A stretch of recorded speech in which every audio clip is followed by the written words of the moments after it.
I have had some backstabbings over the past several months, but this one really is a strong contender for the top. I've talked in the past about how a lot of people who I do a video on tend to make it impossible for me to actually hash things out with them. Sometimes they block you if it's on social media, or refuse to respond if you contact them through email or phone, and you end up having much to say but almost nowhere to express your thoughts. In 2019, I met a guy on Discord. We had a large quantity of messages and calls over the period of a year. The latest call taking place this past May 9th, where we had some disagreements, but this wasn't anything I'd call out of the norm. One thing I hate about the internet, and this is something I've discussed before on romance stuff, is one-sided relationships. I hate always having to start a dialogue. Me and this person arranged to speak Friday, Saturday, and Sunday of each week by phone. So I waited to see if they would try to speak to me during these days that we had been scheduled to talk to each other and had been speaking to each other on for months. He proceeds to say nothing over the course of these 3 days. After this weekend, I noticed that he was hosting a stream with another YouTuber, and he refers to an incident last year where I was cursed out by a streamer when I asked them if they were okay. He was asked to provide this clip, but said that I had it, but that we were not speaking, which confirmed that he was not saying anything to me on purpose.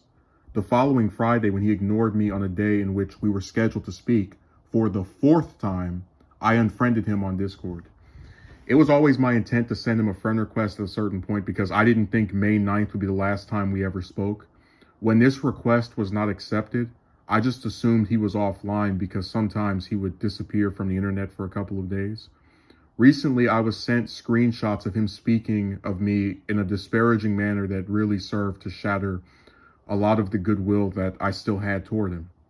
Before we begin, I want you to understand that I've redacted the parts where I'm referred to because I'm using my Discord code name and the names of other people. He writes that he doesn't want to give the impression that I am the worst and proceeds to mention 2 other people that I am not as bad as. These 2 individuals I recall him referring to during our times we spoke to each other as dumb or stupid or some variation of these insulting terms. So I don't consider being cited as not as awful as them to be actual praise. It's kind of like in The Great Gatsby when Nick tells Gatsby that he's worth the whole damn bunch put together. And that first comes off as a high praise until you realize he is saying Gatsby is better than a group of people that he thinks are terrible. That he's effectively saying Gatsby is just good enough as a human being to be better than a bunch of awful individuals. He then writes that one-on-one VC with anyone after a certain period of time can be boring and that this is what I want. I have never met a person in real life that mostly has conference calls, which are the phone equivalent of group VCs on Discord. I also don't understand how he could never express his distaste for talking to me in this format until we had stopped speaking.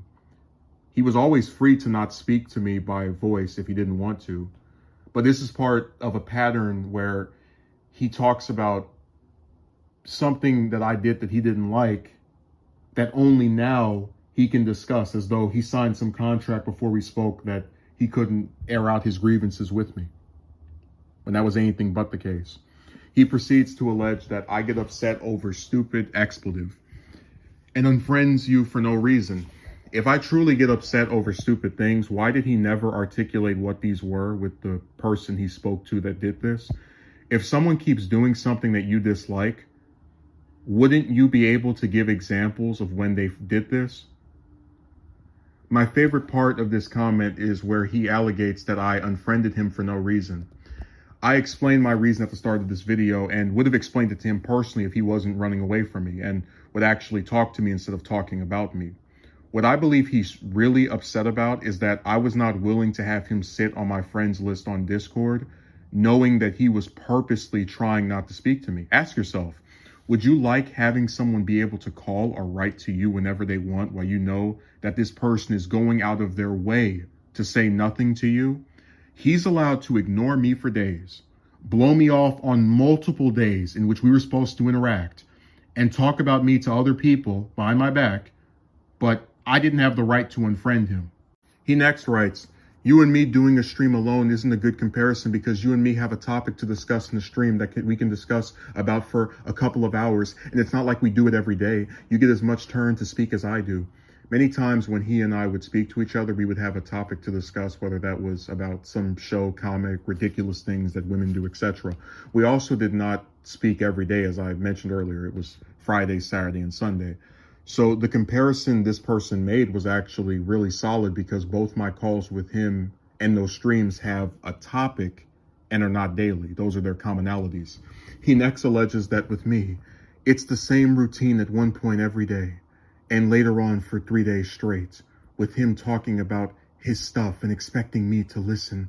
But when I do it, he doesn't listen. This might have been the part that disgusted me the most. I could tell you about this man's parents, some of his friends in real life, and his siblings, but I won't because I don't put out people's personal information. I'm simply pointing out my knowledge of these things as testimony to me listening to him when he spoke. So I would not know about these things if I didn't pay attention. These two sentences actually make him look bad either way. Let's pretend he's correct that I'm someone who didn't listen to him while he listened to me. Wouldn't a person who has free will either confront me about this or not speak to someone that does that to them for a year? How insane do you have to be to talk to someone that you claim doesn't listen to you for a year? And if you believe me when I say that he's retconning the past to make me culpable of things I never did, he's a liar. So he's either someone with Stockholm syndrome because he could have stopped talking to me at any point if I was repeatedly doing this to him, as he alleges, or he's lying. Pick your poison.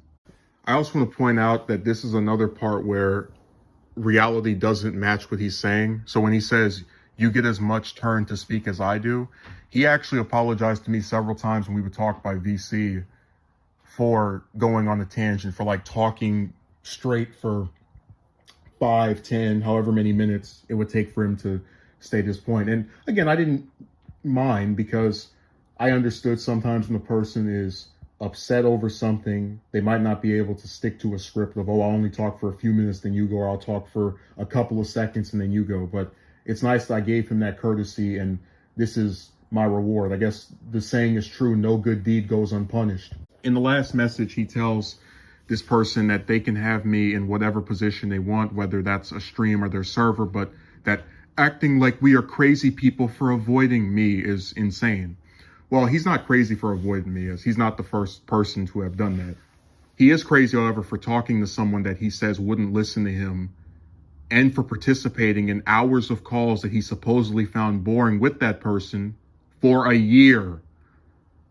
I would never call myself a great man, but I am an honest one. That's why I don't have to pretend that someone I spoke to for a year had loads of problems that I could only disclose after that person unfriends me on a website. That's why I don't pretend that something I participated in for hours each week for a year is suddenly boring once the other participant is no longer speaking to me.